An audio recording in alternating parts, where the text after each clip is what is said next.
నమస్తే, welcome to health file. పురుషులలో లైంగిక సమస్యలు ఎలా ఉంటాయి? ప్రీమెచ్యూర్ ఎజాక్యులేషన్ ఒక సమస్య.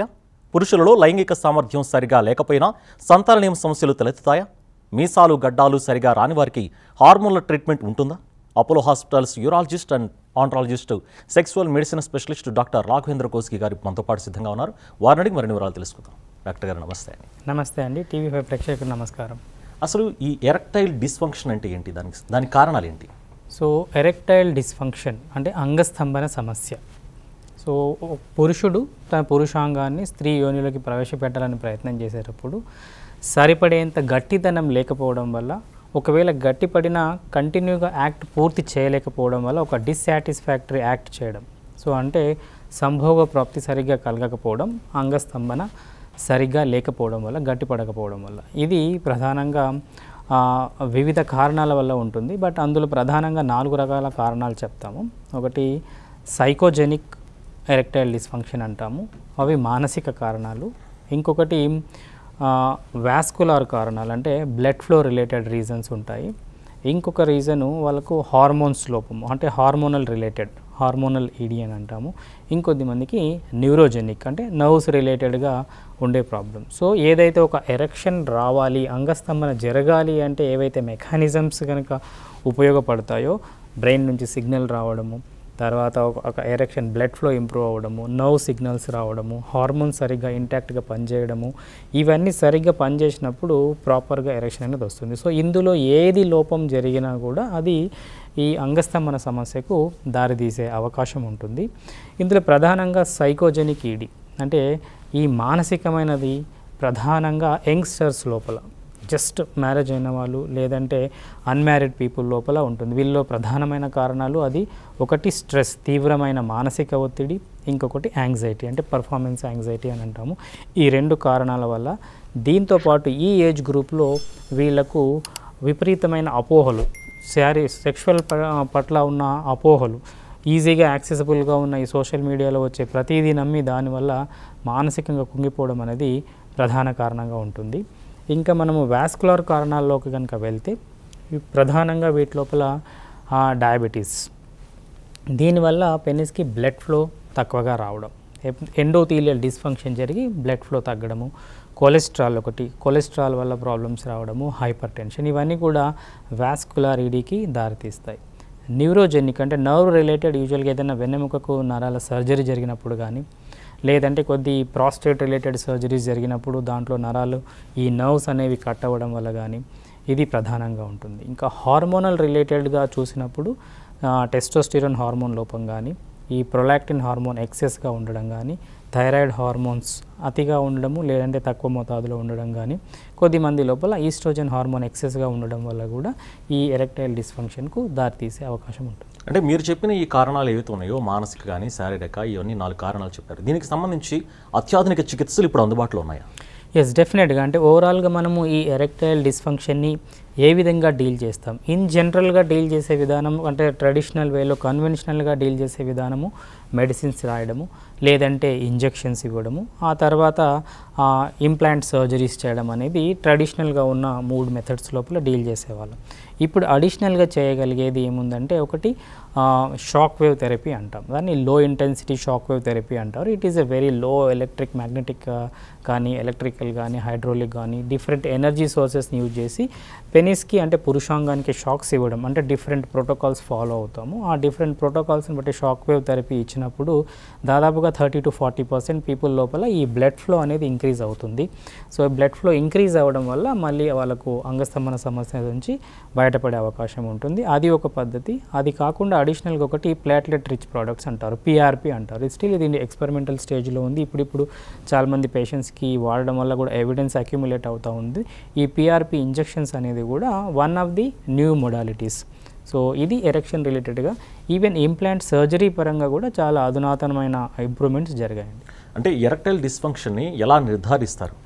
సో ఈ ఎరెక్టైల్ డిస్ఫంక్షన్, ఏదైనా పేషెంటు తనకు సెక్షువల్ సంబంధించిన ప్రాబ్లం ఉంది అని డాక్టర్ గారిని సంప్రదించినప్పుడు మేము ప్రత్యేకంగా చెప్పేది ఏంటంటే, ఇది చాలా ప్రైవేట్ ఇష్యూగా కన్సిడర్ చేసి చాలామంది కూడా ఓపెన్ అప్ అవ్వరు.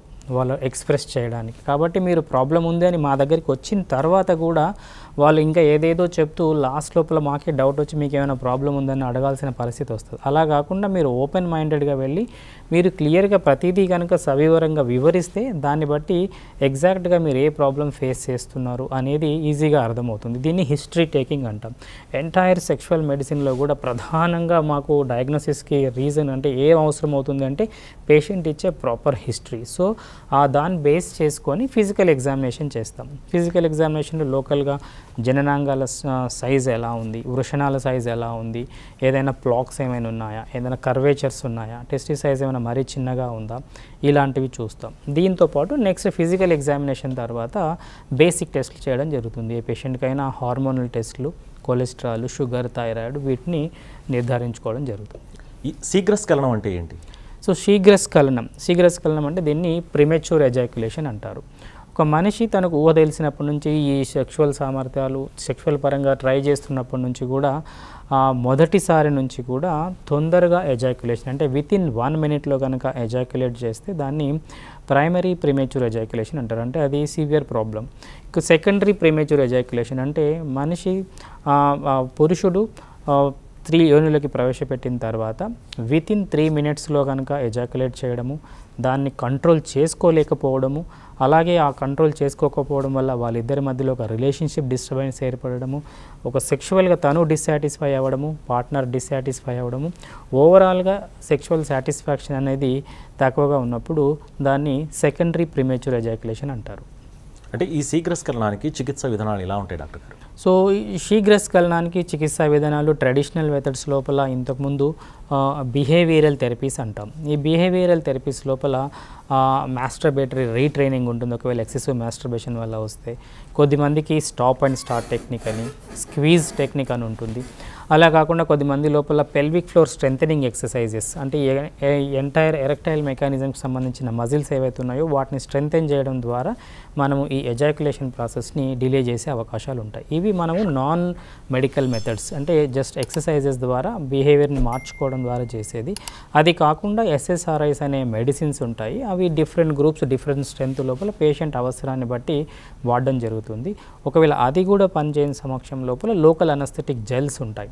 జెల్స్ కానీ స్ప్రేస్ కానీ వాడడం జరుగుతుంది. సో ఏదైనా పేషెంట్కి ట్రీట్ చేసేటప్పుడు హోలిస్టిక్గానే ట్రీట్ చేయడం జరుగుతుంది. వాళ్ళకు ట్యాబ్లెట్ పనిచేయచ్చు, జెల్ పనిచేయచ్చు, లేదంటే ట్యాబ్లెట్ జెల్ కాంబినేషన్లో రాయొచ్చు. వాటితో పాటు వాళ్ళ లైఫ్ స్టైల్ చేంజెస్ ఆ ఎక్సర్సైజెస్ కూడా కంటిన్యూగా చేస్తేనే బెటర్గా ఉంటుంది. ఓకే, కాలర్ సిద్ధంగా ఉన్నారు, కాల్ తీసుకుందాం. అజయ్ కుమార్ గారు. సార్ నమస్కారం సార్. సార్ డాక్టర్ గారితో మాట్లాడండి. సార్ నమస్కారం సార్. నమస్తే, చెప్పండి అజయ్ గారు. సార్ ఇప్పుడు మేము సెక్స్ చేస్తాం కదా, సెక్స్ చేసేటప్పుడు ఒక 5-10 నిమిషాల కంటే ఎక్కువ చేయలేకపోతున్నాం సార్.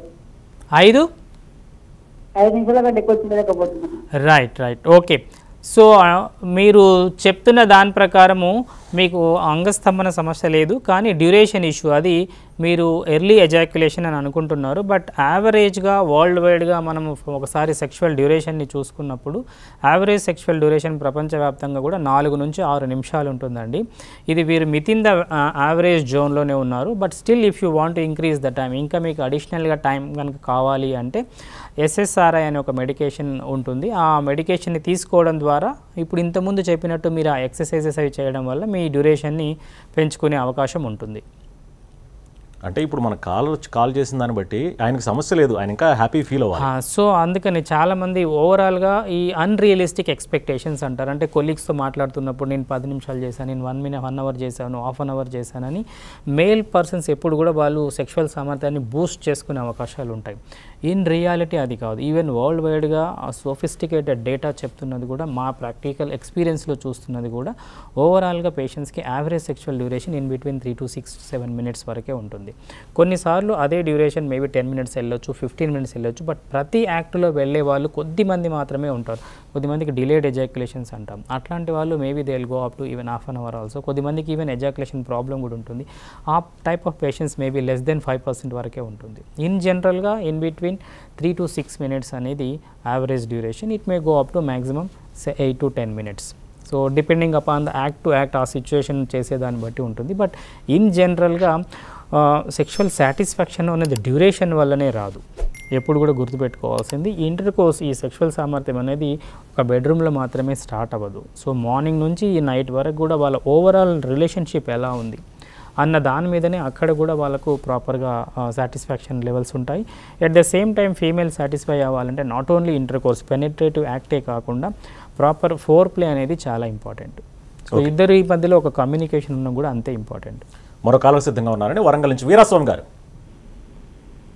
సార్ డాక్టర్ గారితో మాట్లాడండి. హలో హలో వీరాస్వామి గారు చెప్పండి. సార్ కొద్దిగా బాగా ఛాన్స్ సేపు జల్లి లింగం డౌన్ అవుతుంది. ఎప్పటి నుంచి? ఈ 2-3 నెలల బట్టి. 2-3 నెలల నుంచి. మీకు ఏమైనా వేరే ప్రాబ్లమ్స్ ఏమైనా ఉన్నాయా? షుగర్, బీపీ కానీ? ఏం లేదు సార్. ఏమైనా ఆల్కహాల్ తాగడం, స్మోకింగ్ అలవాట్లు ఏమైనా ఉన్నాయా? అప్పుడప్పుడు ఆల్కహాల్ తాగుతాను. స్మోకింగ్? స్మోకింగ్ లేదు. Okay okay. మీ వయసు ఎంత అండి? 49. ఒకసారి మీరు ఏమైనా చెక్ చేసుకున్నారా? షుగర్ టెస్ట్లు కానీ, కొలెస్ట్రాల్ ఇవన్నీ ఈ మధ్య కాలంలో? ఒక్కసారి మీరు బేసిక్ ఎగ్జామినేషన్ ఉంటుంది, అది చెక్ చేసుకోండి. దాంతోపాటు మీరు ఇనిషియల్గా ట్యాబ్లెట్లు ట్రై చేయొచ్చు, PDE5 ఇన్హిబిటర్స్ అంటాము. ఆ మెడికేషన్స్ ట్రై చేసిన తర్వాత ఒకవేళ ఫర్దర్గా మెడిసిన్స్ వల్ల కనుక మీకు ప్రాపర్ రెస్పాన్స్ రాలేదంటే అడిషనల్ టెస్ట్లు ఉంటాయి. పీనైల్ కలర్ డాప్లర్, పెనిస్కి బ్లడ్ ఫ్లో ఎలా ఉంది చెక్ చేసుకోవడము, మీ హార్మోనల్ చెక్ చేసుకోవడము, ఇంతకుముందు చెప్పినట్టు మీ థైరాయిడ్, షుగర్, కొలెస్ట్రాల్ లెవెల్స్ ఎలా ఉన్నాయో చెక్ చేసుకోవాలండి. దీన్ని బట్టి ఫర్దర్గా వెళ్ళొచ్చు. ఇప్పుడు మీరు ఇనిషియల్గా మెడికేషన్ ట్రయల్ చూసి దానికి రెస్పాన్స్ రాకపోతే మీరు ఫర్దర్ ఎవాల్యుయేషన్కి వెళ్ళొచ్చండి. Welcome back. ఏదైతే ఈ సమస్యలు ఉన్నాయో పురుషుల్లో ఎజాక్యులేషన్ కానీ అలాగే శీఘ్రస్ఖలనం కానీ, ఇప్పుడు మీరు చెప్పారు దీర్ఘస్ఖలనం అని చెప్పేసి, దీనిని అసలు సమస్యగా భావించాలంటారా? అవును, దీన్ని రిటార్డెడ్ ఎజాక్యులేషన్ లేదంటే డిలేడ్ ఎజాక్యులేషన్ అంటాం. ఇప్పుడు మీకు ఇంతకుముందు చెప్పిన డ్యూరేషన్ మనము 4 to 6 minutes, మ్యాక్సిమం 10-15 minutes కాకుండా కొద్దిమంది హాఫ్ అన్ అవర్, 30 minutes, కొద్దిమందికి even it goes up to 1 hour also. ఆ టైం లోపల వాళ్ళు ఎగ్జాస్ట్ అయిపోతారు. Person will get exhausted. Even partner కూడా అంతసేపు టాలరేట్ చేయలేరు వాళ్ళు. ప్లస్ అంతసేపు చేసిన తర్వాత కూడా వాళ్ళు ఎజాక్యులేషన్ చేయలేకపోవచ్చు. దాన్ని ఇంటర్కోర్స్ అండ్ ఎజాక్యులేషన్ అంటాం. దానికి రకరకాల కారణాలు ఉంటాయి. కొద్దిమందికి రిలేషన్షిప్ బ్రేకప్స్ ఉండొచ్చు, కొద్దిమంది పార్న్ రిలేటెడ్ అడిక్షన్స్ ఉండొచ్చు, కొద్దిమందికి మాస్టర్బేషన్ అడిక్షన్స్ ఉండొచ్చు. అవన్నీ ఉండడం వల్ల పార్ట్నర్ దగ్గర they cannot ejaculate. Same person can ejaculate very fast. ఇది కాకుండా కొద్ది మందిలో ఈ రిటార్డెడ్ ఆర్ డిలేడ్ ఎజాక్యులేషన్ అనేది కూడా కొద్ది మంది లోపల ఉండొచ్చు. But most of the times దీంట్లో సైకలాజికల్ రీజన్సే ఎక్కువగా ఉంటాయి ఈ డిలేడ్ ఎజాక్యులేషన్కి. ఎందుకంటే పర్సన్ ఒక ఎక్స్టెంట్ వరకే ఆ ఫిజికల్ యాక్ట్ అనేది చేయగలరు. బియాండ్ దట్ వెళ్ళినప్పుడు అది అంత సాటిస్ఫాక్టరీ యాక్ట్ కింద ఉండదు. ఇద్దరికి కూడా అదే ప్రాబ్లమాటిక్ అవుతుంది. దానివల్ల ఒక ఫ్రస్ట్రేషన్లోకి వెళ్ళిపోవడం అట్లా ఉంటుంది.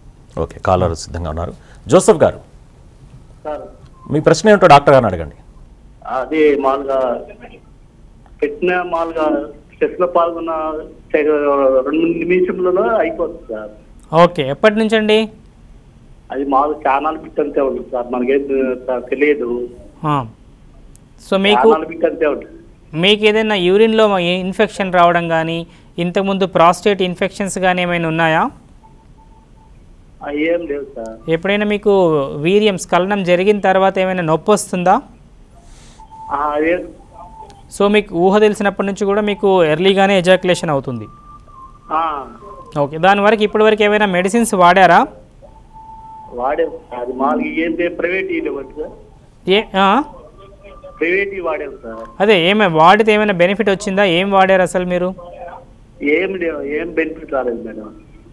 ఒక్కసారి మీరు దగ్గరలో ఉన్న చోట ఒకసారి యూరాలజిస్ట్ని కానీ దగ్గరలో ఉన్న ఆండ్రాలజిస్ట్ని కానీ కలిస్తే వాళ్ళు ప్రాపర్గా ఎవాల్యుయేట్ చేయడం జరుగుతుందండి. మీకు ఆ ప్రిమెచ్యూర్ ఎజాక్యులేషన్, శీఘ్రస్ఖలనానికి ఏమైనా కారణాలు ఉన్నాయా, వాటికి మీరు ఇంతవరకు ఏం మెడిసిన్స్ వాడారు, దాన్ని చూసి వాళ్ళు ఆల్టర్ చేయడం జరుగుతుంది మెడిసిన్స్ అవసరాన్ని బట్టి. బట్ మీకున్న ప్రాబ్లాన్ని ఇప్పుడున్న సైన్స్ ప్రకారం మనం మెడిసిన్స్ ద్వారా క్యూర్ చేసే అవకాశం ఉందండి. దగ్గరలో ఉన్న ఒక యూరాలజిస్ట్గా ఆండ్రాలజిస్ట్ని కలవండి. ఓకే డాక్టర్ గారు, ఒకప్పుడు పోర్న్ అంటే చాలా రేర్, అసలు కంటికి కనిపించేది కాదు పోర్న్. ఈ పోర్న్ అనేది చేతికి వచ్చేసిన తర్వాత ఈ హస్తప్రయోగం సమస్యలు అనేవి ఎక్కువ కావడం కానీ ఇటువంటి ప్రభావం చూపిస్తున్నాయి జీవితాల మీద. ఈ హస్తప్రయోగం వలన ఎక్కువ నష్టాలు ఉంటాయా? ఎస్, డెఫినెట్గా అండి.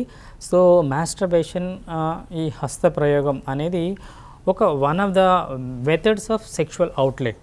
అంటే మనము ఆ ఎమోషన్స్ని ఇది చేసుకోవడానికి ఒక విధంగా కొంతవరకు హెల్ప్ చేస్తుంది. కానీ అది మితిమీరిన యాక్ట్ అయినప్పుడు, అంటే ఎక్సెసివ్గా చేస్తున్నప్పుడు, అన్కంట్రోల్డ్గా చేస్తున్నప్పుడు అది డెఫినెట్గా ప్రాబ్లంకి దారితీస్తుందండి. ఏదైనా సరే అతిగా చేసినప్పుడు డెఫినెట్గా దాని దుష్పరిణామాలు అనేవి ఉంటాయి. అదేవిధంగా ఈ హస్తప్రయోగం కూడా, ఎప్పుడైతే హస్తప్రయోగానికి అలవాటు పడతారో వాళ్ళ లోపల ఈ శీఘ్రస్ఖలనం అనేది ఒక ప్రాబ్లంగా తయారవుతుంది. వాళ్ళు హస్తప్రయోగం కొద్దిమందికి ఇడియోసింక్రాటిక్ టైప్ ఆఫ్ మాస్టర్బేషన్ అంటారు. కొన్ని డిఫరెంట్ అబ్నార్మల్ వేస్ లోపల ఈ మాస్టర్బేషన్ వాళ్ళు పార్ట్నర్ దగ్గరికి వెళ్ళి ఇంటర్కోర్స్ చేసేటప్పుడు వాళ్ళకి ఆ సాటిస్ఫాక్టరీ లెవెల్స్, ఆ ఫ్రిక్షన్స్ అనేవి రావు. కాబట్టి వాళ్ళ పార్ట్నర్ దగ్గర వాళ్ళకు ఎరెక్షన్ రాకపోవచ్చు, అంగస్తంభన సమస్య రావచ్చు. ఒకవేళ అంగస్తంభన జరిగినా కూడా వాళ్ళు పూర్తిగా యాక్ట్ చేయకపోయి ఆ ఎజాక్యులేషన్ అంటే విస్కలనం అనేది జరగకపోవచ్చు. దీన్ని ఇంటర్కోర్స్ యానెజాక్యులేషన్ లేదంటే సిచ్యుయేషనల్ ఎరెక్టైల్ డిస్ఫంక్షన్స్ అనే ఈ ప్రాబ్లమ్స్ ఫేస్ చేయొచ్చు. ఇలా అతిగా మాస్టర్బేషన్ చేసే వాళ్ళలో కూడా ఈ వృషణాలు, టెస్టిస్కి సంబంధించిన పెయిన్ రావడము, తర్వాత ఎజాక్యులేషన్ పెయిన్ అంటే ఎప్పుడైతే వీర్యం బయటకు వస్తుందో ఆ తర్వాత పురుషాంగంలో పెయిన్ రావడము, యానల్ పాసెస్ దగ్గర పెయిన్ రావడము, పెల్విక్ ఏరియా, పెరీనియల్ ఏరియాలో పెయిన్ రావడం అనేది జరుగుతుంది. సో అతిగా చేసే హస్తప్రయోగం డెఫినెట్గా కరెక్ట్ కాదండి. మోతాదుకు మించి ఏది చేసినా కూడా అది డెఫినెట్గా దుష్పరిణామాలు అనేవి ఉంటాయి. మరో కాలర్ సిద్ధంగా ఉన్నారు. పుల్లారావు గారు మచిలీపట్నం నుంచి. పుల్లారావు గారు సార్, మీ ప్రశ్న ఏమిటో డాక్టర్ గారిని అడగండి. సెక్స్లో 5 సెకండ్ల నుంచి ఉండలేను. ఓకే, ఏంటో ప్రాబ్లం అనట్లేదు సార్. సో ఇప్పటి వరకు మీరేమైనా మాత్రలు వాడారా? ఏం వాడలేదు సార్ నేను. ఏం వాడకపోతే అదే మీకున్న ప్రాబ్లమ్ని అది శీఘ్రస్ఖలనం అంటారండి. ఇప్పుడు మనం రకరకాల ఈ శృంగార సమస్యలు తీసుకున్నప్పుడు దాంట్లో ప్రధానంగా ఫేస్ చేసేది మీరు చెప్తున్న ఈ శీఘ్రస్ఖలనం.